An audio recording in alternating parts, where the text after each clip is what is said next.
xullas o'tirib olinglar va eshitinglar. Ayollik energiyasi bu shunchaki tashqi ko'rinish emas, bu ichki xotirjamlik, ijodkorlik va hayotga bo'lgan muhabbatdir.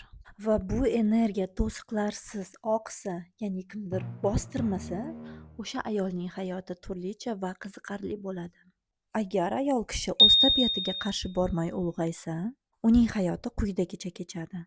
Hozir esa sizlar bilan ayol kishi o'z tabiatiga qarshi chiqqani, ya'ni bostirilgani va ayol kishi o'z tabiatiga qarshi chiqmagani, ya'ni bostirilmagan variantlarini ko'rib chiqamiz.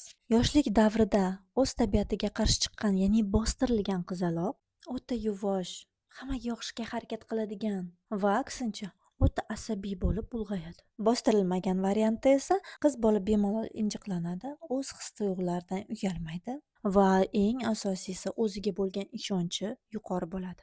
O'rta yoshli tabiatiga qarshi chiqqan ayollar, ya'ni bostirilgan ayollar, ular barcha mas'uliyatni o'z zimmasiga oladi.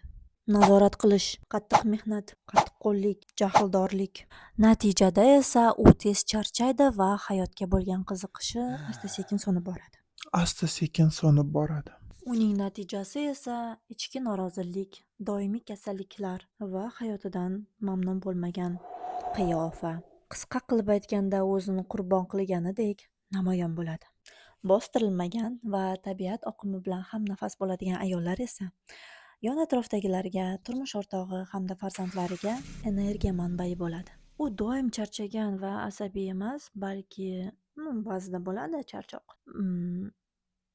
Charchoqni ham anglab turib, o'z ishini sevib, bajarayotgan ishidan zavqlanadigan bo'ladi. O'ziga bo'lgan ishonchi yuqori darajada bo'lib, o'z tanasini sevib, unga g'amxo'rlik qiladi. 3-etap keksayganda afsus, alam hissi kuchayadi. Men hamma uchun yashadim, o'zim uchun esa nima qildim? Degan savollarni kallasida aylantiraveradi. Uning nigohida charchoq va qattiqqo'llik qoladi. 3-etap keksaygan ayol faqat bostirilmagan, u nurli keksaygan ayolga aylanadi. Qarish u uchun fojia emas, balki donolik hissi uyg'onadi. U atrofdagilarga xotirjamlik tarqatadi va to'xtovsiz minnatdorlik, shukronalik hisida yashaydi. O'zingizni qaysi etapda tanidingiz?